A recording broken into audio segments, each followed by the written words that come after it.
Dawson Rider Wiki. Hey YouTube, Dawson Rider here with my review of Lupinranger VS Patranger episode 15. So this was a solid follow-up slash conclusion of this two-part Patranger arc, which we began last week, you know, with the Keijiro getting poisoned, this gangler plot, and of course the introduction of the crane drill.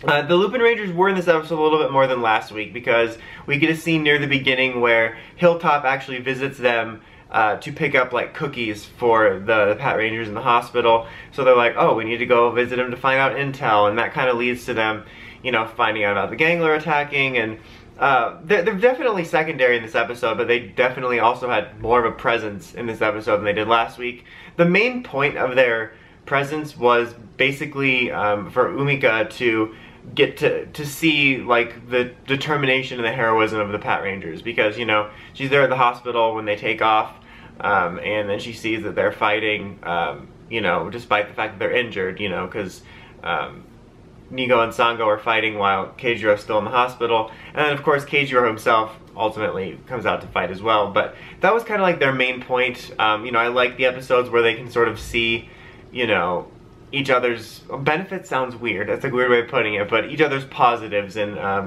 obviously, like, the Patrangers are kind of an easier one to do because they're cops.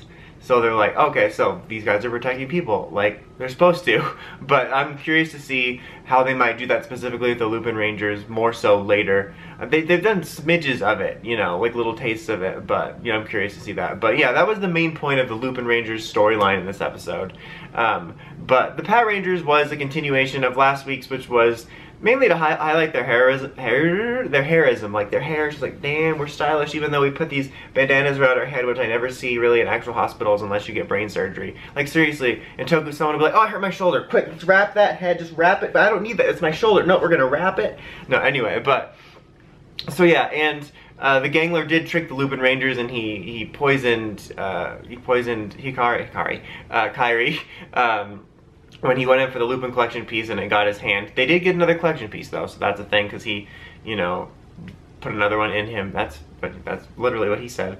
But yeah, and anyway, so before, like right before the major fight takes place, one of the main points of the episode is that the Green goes to visit the school and basically tell the kid, like, oh, the field trip's safe, and he's like, but you didn't defeat the gangler. He's like, no, but we will. And, you know, the kid sees that despite the fact that he's injured, he's still going off to fight when the gangler shows up. So fighting the gangler, and then Keijiro shows up because these gossipy nurses are talking about the gangler attack right in front of him, like practically right in his face, like, what? They need your help? Like, and so yeah, he goes to help. And then it's actually really neat because they used Yugo, is Patron Yugo? Yeah, to, you know, fight, because they kind of distributes their injuries and his poison injury. So first of all, it was cool to see it again, because I feel like we haven't seen it in a while, but it was a cool way of using it. And then they defeated him, and then of course after he was defeated, classic, you know, Toku monster trope, everyone's cured after that, but that really worked out. And then we get to show off the crane drill. I don't like it quite as much as the scissors blade one for the Lupinrangers. I do kind of dig the way it was used last week. You know, in the finisher I talked about that, but I just, it's neatish. It's neatish. I like it, but I just don't think it's as cool as the sword and shield combo that the Lupinrangers one has. But it was still a cool one to see. But yeah, you know how they do. They defeat him, and then like the last scenes are basically them going to the school to visit the kid again, and he runs right past Keijiro and doesn't, like, he gets what he wanted, like, because the kid comes out predictably. Like, as soon as he was visiting him again at the school this week, I was like, oh yeah, he's totally gonna be wearing a Patranger costume at the end. And like Keijiro's like, oh, a hug, and then he runs right past him.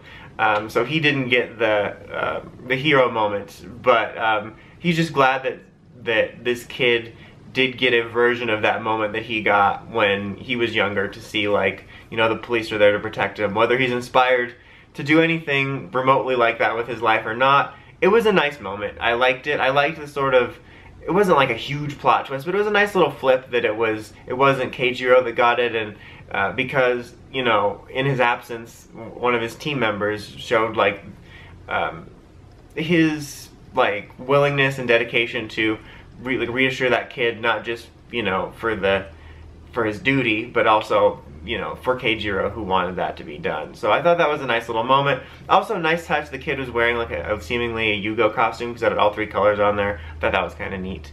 But yeah, there's not a whole lot else that went on in this episode. It was really neat to see Hilltop interact with the Lupinrangers in their home turf.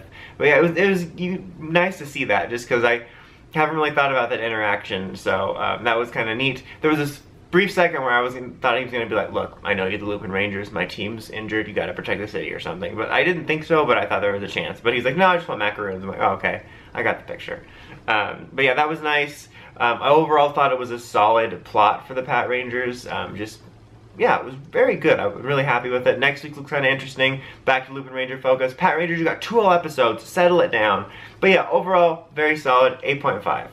Anyway, that's about it. Until next time, like, comment, subscribe. It's Dawson Ryder, signing out.